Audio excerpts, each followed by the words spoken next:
Maestro Gaming presents a wobbly wagon wheel production about a nomad man. That man is the Gypsy King.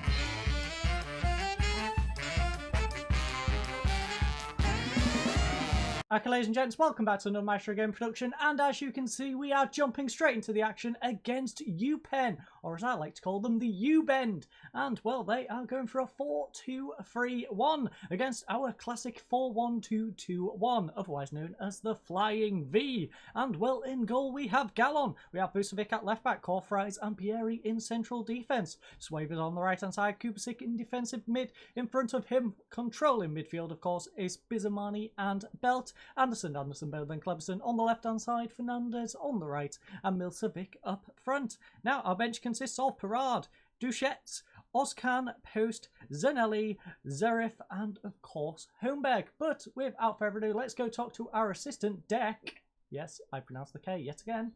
And see what he has to say. So, Mr. Gerard, which would be a lot easier to say. I should start just referring to him as Mr. Gerard. But, Mr. Gerard, encourage the players and give them a bit of morale boost. Well, I could do a bit of morale boost in real life, but we are going to not get onto that discussion right now. All the best, have fun, go out there. No, assertively. None of these really have the right vibe with assertive for me. All the best. No, go out there and impress me. That's the nearest thing to what I want. I want to tell them to go out there and destroy them. But apparently there isn't an assertive option for that today. So, Marcel Fontaine. UPenn's recent struggles have them 11th in the Pro League A form table. So, he's from the Belgian Football Review, an enthusiastic fellow who is indifferent about us.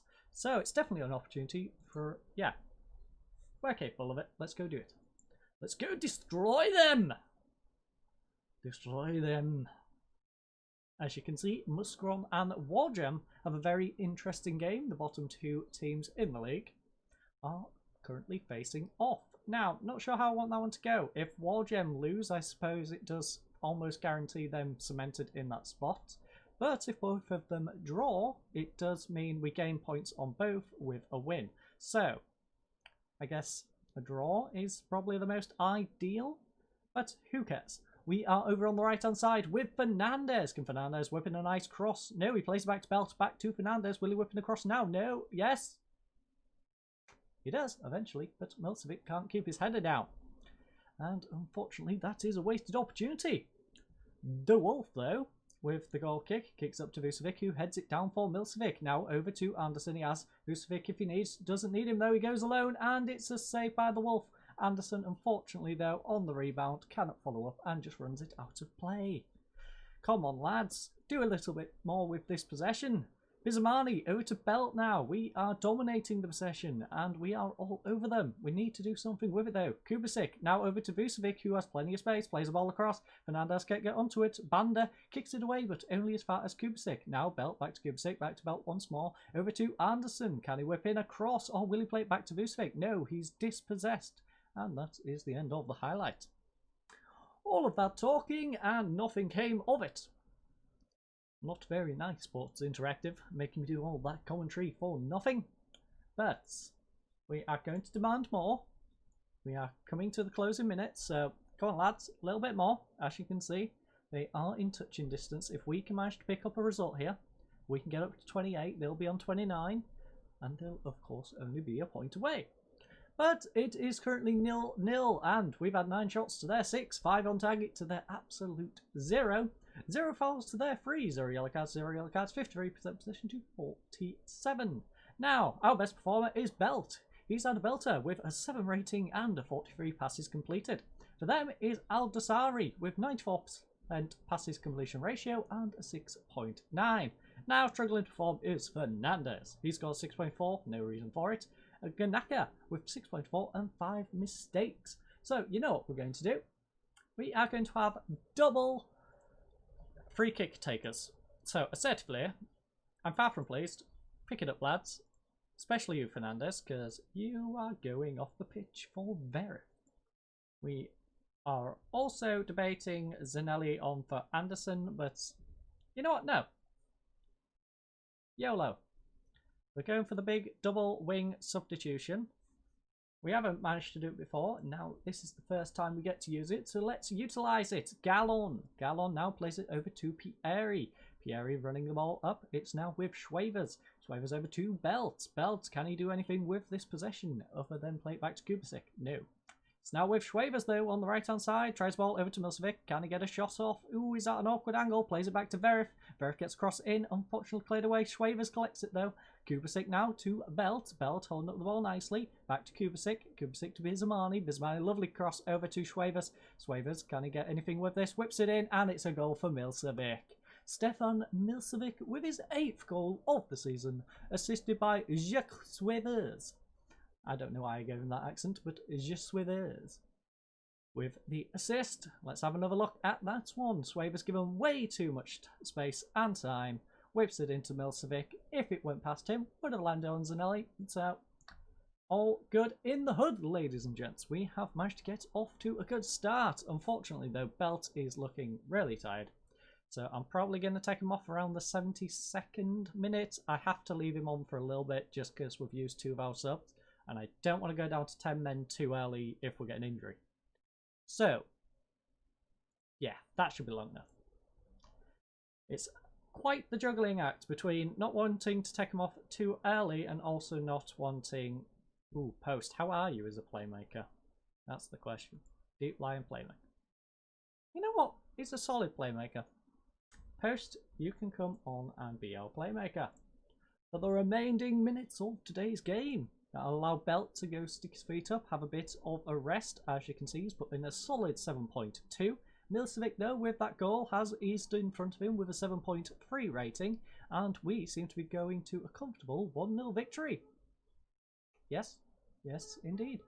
We have managed to win our first game of today's episode, ladies and gentlemen. It is a boring 1-0 win from Stefan Milcevic. And we've had 14 shots to their 8 in the end, 7 on target to their absolute 0.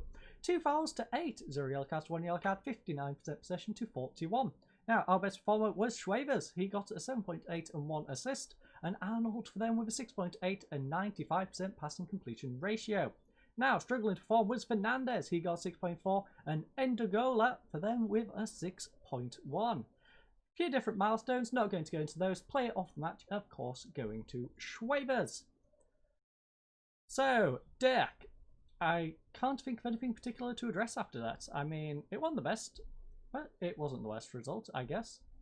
Good work out there, lads. We needed that tonight. I don't want to put them down too much. It would have been a bit harsh to tell them that was awful, because we did manage to get the result, and it has moved us up to 13th place, as you can see. Nice, comfortable gap now building. And, well, the Zoltan Muscron game actually did finish 1-1. That is very good for us in terms of staying away from that relegation zone.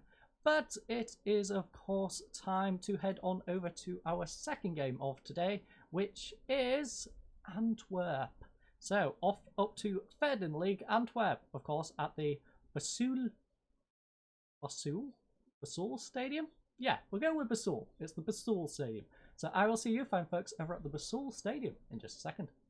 Okay, ladies and gents, welcome to the Basul Stadium, home of Antwerp, for our second game of today's episode. And don't let the stand behind you worry you too much. There is actually some seating in this stadium. It's just that stand doesn't look like it has any at all.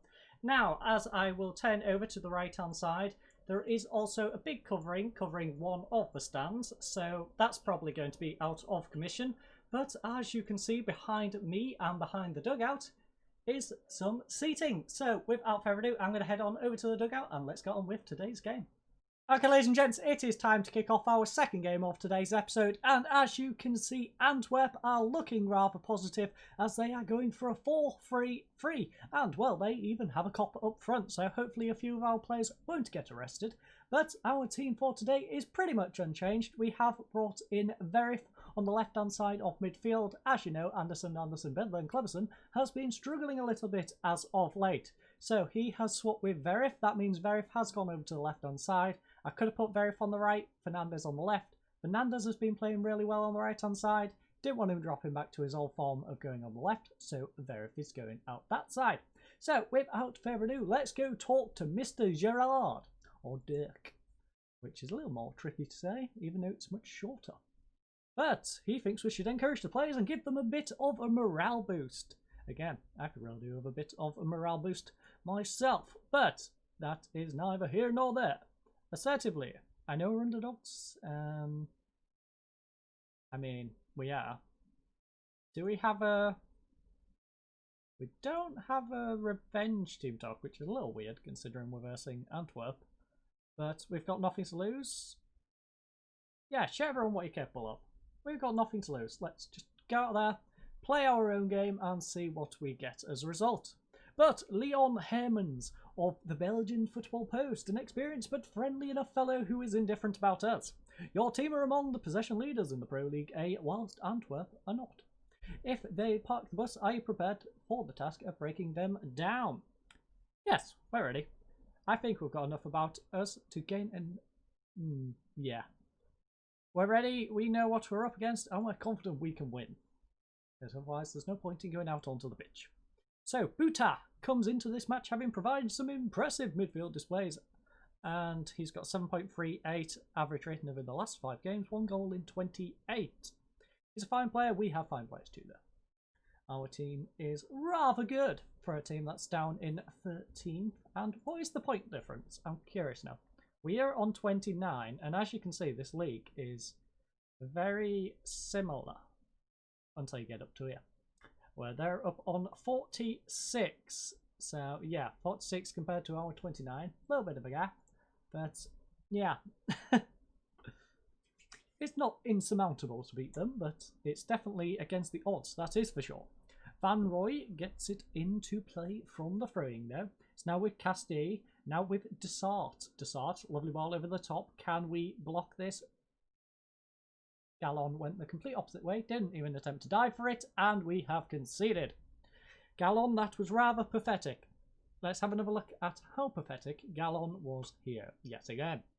As you'll see from this highlight, he just takes a little bit of a turn towards the near post and don't even try to counter back onto his other foot. He just lets it go flying past him. That was rather disappointing, and now we are back in possession with a kick-off highlight.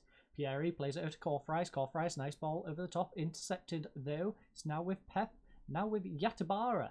Fernandez intercepts it but gives them the ball straight back. Pretty useless intercepting it if you're going to just nod it straight back to their player. But Buta coming down the right-hand side for Antwerp. Verif tries to tackle him, completely misses, and he's got a cross in, and well, it's just all gone to hell. Rather sums up my day today, to be honest with you, but yeah, rough one. Definitely a rough one. This one is very much more a reflection of my day than the previous match. That is for sure. We are not going to watch that again. I don't fancy sitting through that, and I'm sure you don't too. We're going to tell the lads to show some passion though, because this is ridiculous. We are a quarter of an hour in. I don't care that it's Antwerp. We should not be 2-0 down at this stage. And, well, we have a free kick, and it's with Verif. Verif whips in a lovely free kick back post, headed away though. It's collected by Fernandez though. We are still in possession. Unfortunately though, he is dilly-dallying and almost give the ball away. Belt though to Schwavers. Schwavers, yeah, our players are just... their heads are just not in it, quite frankly. And, yeah, I can relate at the moment. But it is with Antwerp. They do have the man on the wing in acres of space in Buta. Buta has collected the ball, whipped it in back post, and we escape. We was lucky not to go 3-0 down in that particular segment, because that was awful defending on our part. Verif, I am very annoyed at you right now. Terrible performance. Fernandez, weirdly it's saying he's got a 6.8. I would not give him a 6.8 from the game so far. It is saying our struggling performers are Milcevic. Well, he hasn't done anything. Fernandez and a couple of others. But in half-time, it's 2-0 to them. They've had 10 shots to our 8, 6 on target to our 2, 3 fouls, 0 yellow cards, 1 yellow card. Weirdly, we've had the possession though. 59% to their 41. Now, their best performer was Balingi. He's got 7.4 and 1 goal. For us is Vucevic. He's got 100% tackle-win ratio and a 6.9. Unfortunately, though, he seems to be leaving big gaps on that wing, and, well, Buta is taking advantage of it. Struggling to perform is Kopp. The Kopp has a 6.6 and no reason for it, and Schwavers with a 6.4 and 0% crossing completion ratio. Now, a couple of other games going on. Eupen is currently winning their game 1-0. STVV is doing us a bit of a favour, winning their game 1-0 also. So, he thinks we should tell the team it was disappointing. I am indeed. In fact, I'm going full hairdryer moment. Show me something else in the second half. That was pathetic. If you want to be at this club next year, you better show me something different. Otherwise, I'm just going to sell you to the lowest possible club I can find. Because we're not going to be around here at the end of the season. So, we can do that. We can be vindictive and send people off into the middle of nowhere as cast-offs into the abyss that is the lower leagues of, in fact, the entire planet. We can use the entire planet to make them disappear. But first of all, we are going to make Fernandez disappear. Zanelli coming on. Fernandez moves over to that side. Milcevic is having a rough game, so Holmberg, of course, coming on. And now we pray. This is where we pray, ladies and gents. We pray for some miracle that we can get a goal.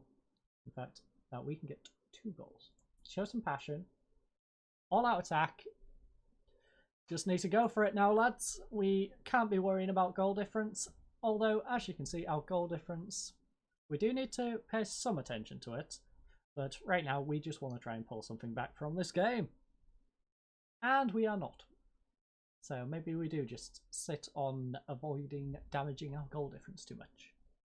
Because a 3-0 drumming is okay, but as you can see, Zoltamorjem, Chalarou, or however you're supposed to pronounce that, both of them got better goal difference. There's only Muskron with a worse goal difference. And that is the end of our second game. Much more disappointing than the previous one. And well, they put up a bigger fight than when we played standard, that is for sure. So it is Antwerp 3, Waasland Beveren 0. They had 13 shots. Weirdly, we had more. We had 15. But they got 8 on target. We only got 3 on target.